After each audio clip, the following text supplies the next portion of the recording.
¿no? Totalmente. Primero el voto escondido. Qué golpe, ¿no?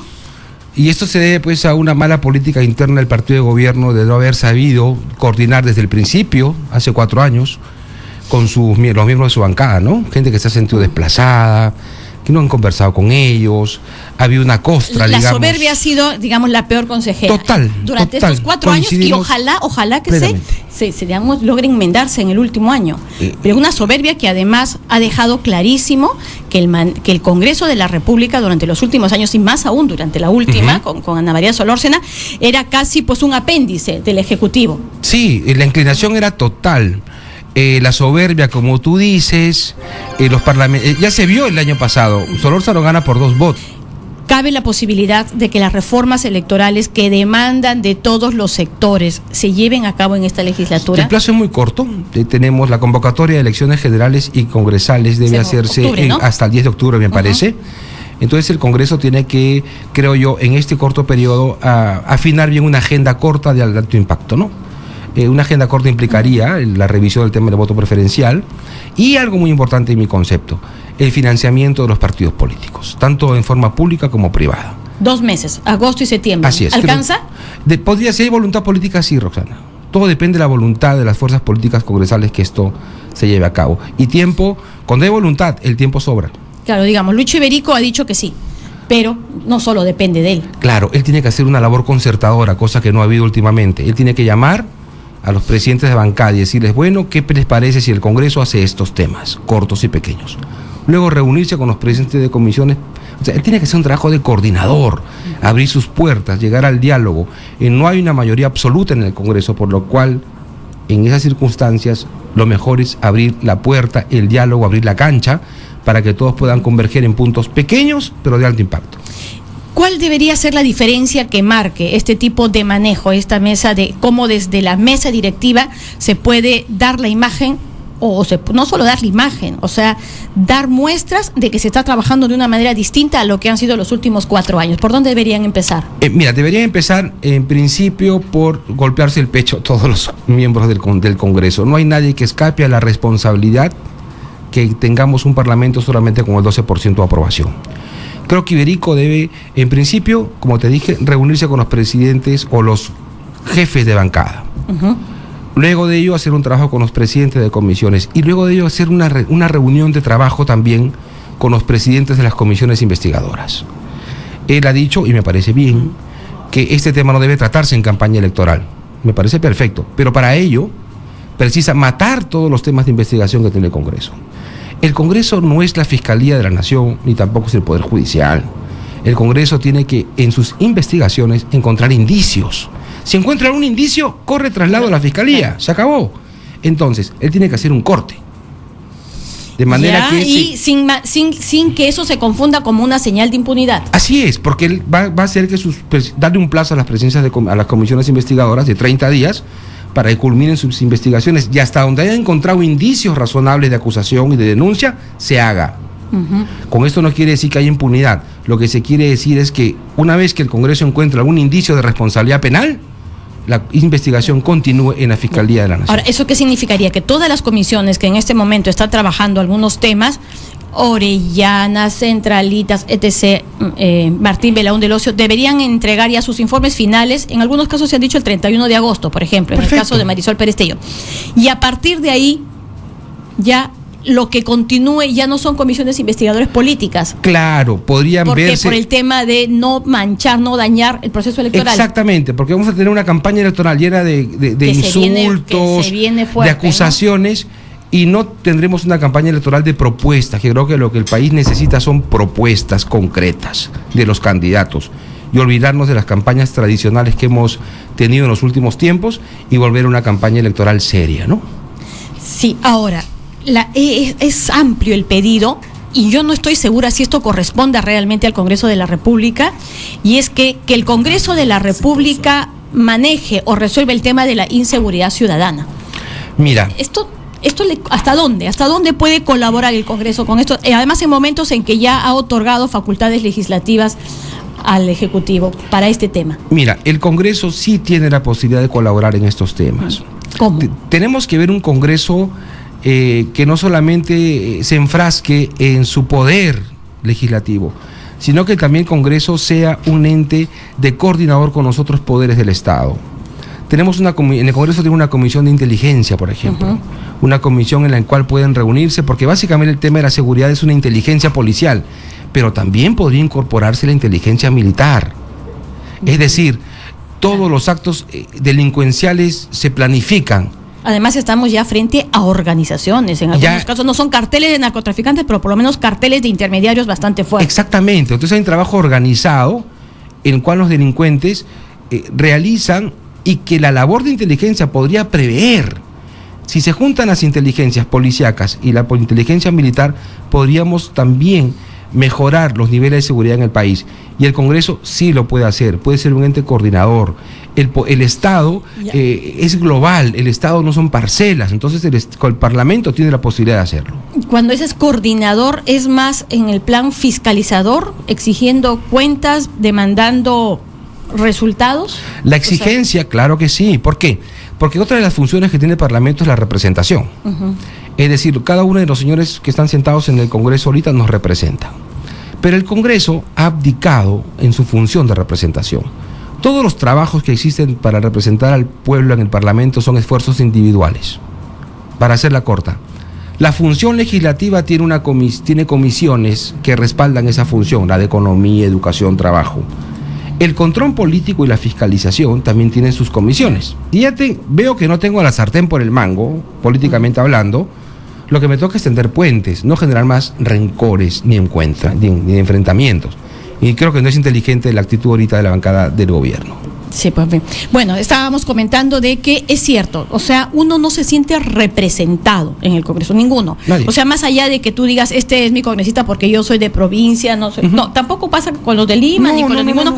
Y en temas incluso así elementales, o sea, hasta por temas de defensa del consumidor o de derechos, en nada. O sea, ¿en qué me representan, me defienden? Que no pasa en otros países, ¿no? Exacto. En otros países incluso tú le escribes a tu congresista y te puedes resolver temas de lo más domésticos. Mira, un amigo en Canadá hizo un trámite para hacer un negocio sobre pesca ante el ministerio correspondiente.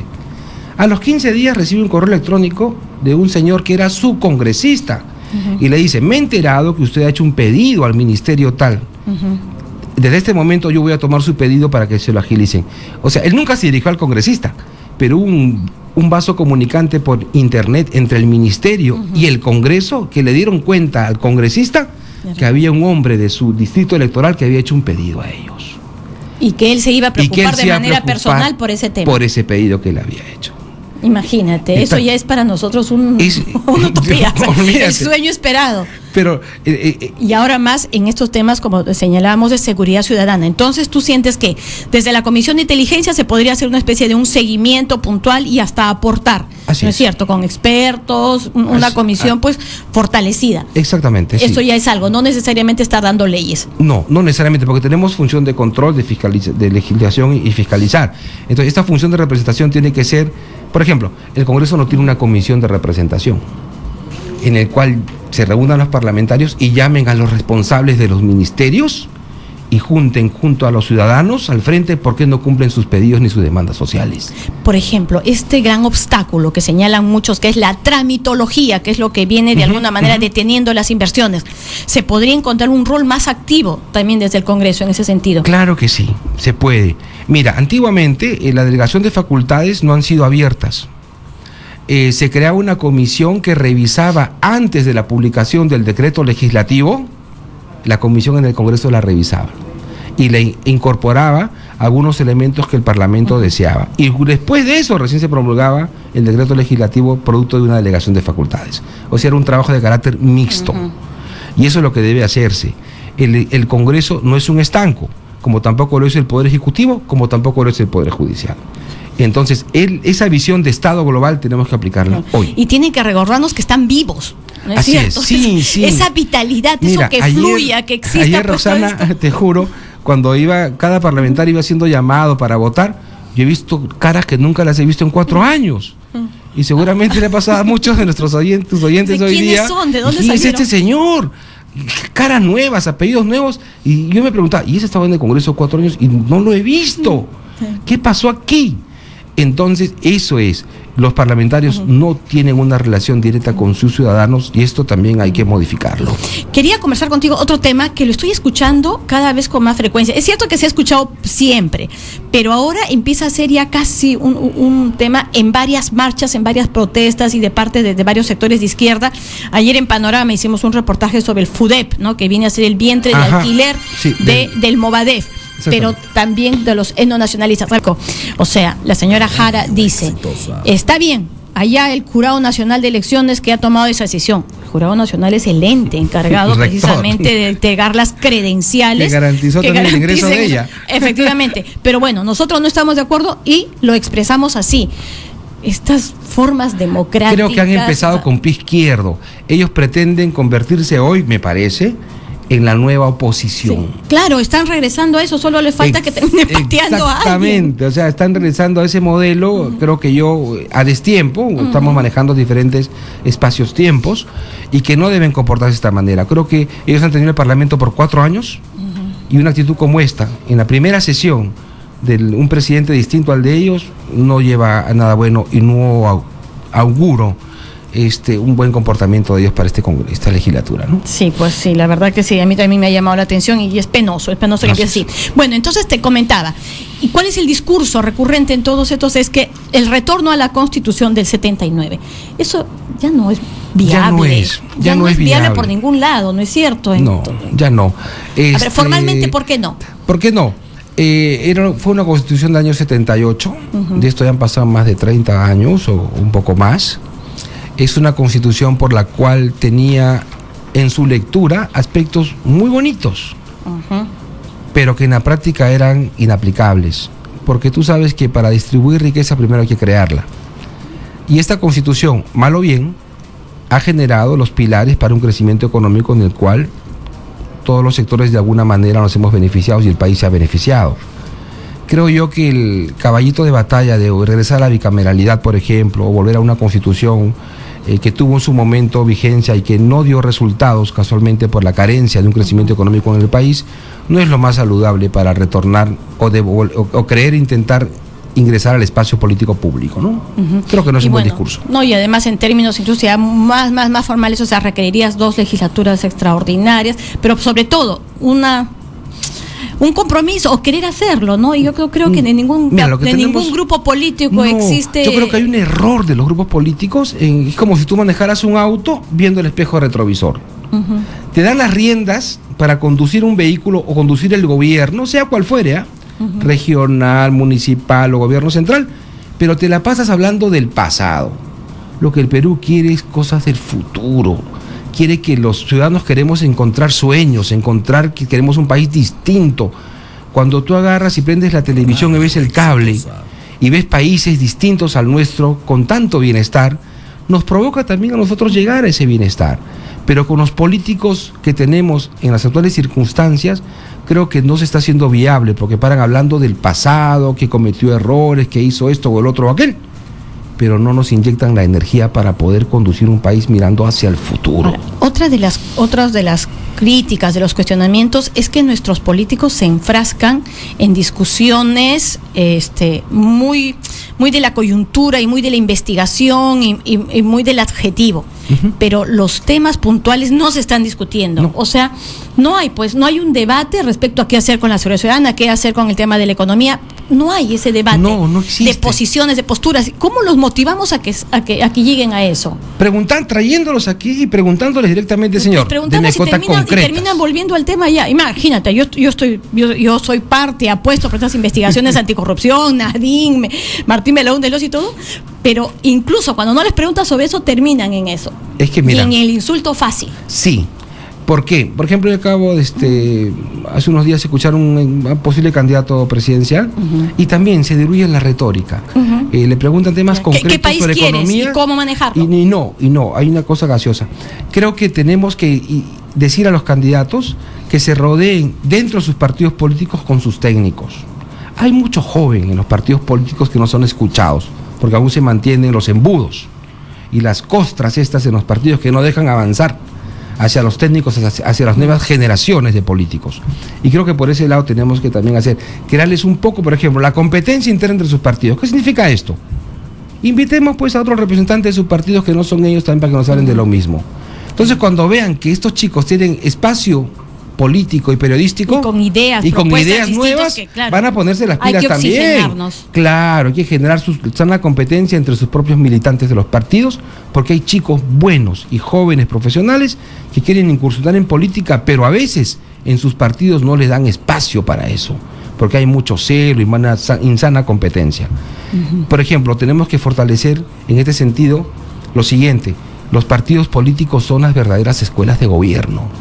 Y el financiamiento de los partidos tiene que estar dirigido a formar nuevos gobernantes del futuro. Por eso es que es importante que se logre de alguna manera tratar este tema en el Congreso. Claro. Y además también el tema del fortalecimiento de los partidos con una democracia interna en la que pueda incluso ser supervisada por la OMPE en el momento de sus elecciones. Totalmente. Y hacer en un solo día que todos los partidos hagan sus primarias.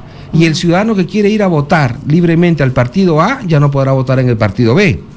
Pero los ciudadanos que no pertenecemos a partidos políticos, algunos tenemos la posibilidad de ir y elegir. Con el financiamiento de partidos también evitamos el dinero oscuro, el dinero negro.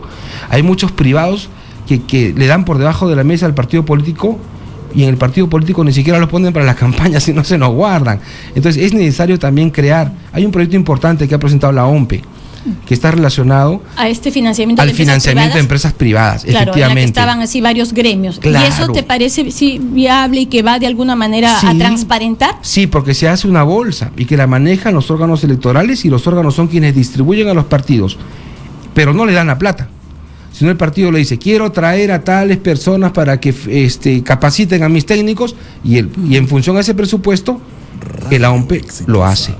Entonces nos evitamos el dinero negro, el dinero mal habido o de mala procedencia con estas cosas. Ahora que estamos peleando contra la no incursión del narcotráfico, por ejemplo, en los partidos políticos. Bueno, lo que sí está claro es que le espera a Lucho Iberico un año difícil, delicado, digamos, ¿no? Delicado. Yo confío en su olfato, confío en su experiencia parlamentaria que tiene, porque no es un parlamentario nuevo. Se les requiere un perfil bajo, sereno, y punto. Y que apunte, y él sabe, el buen cirujano sabe dónde atacar.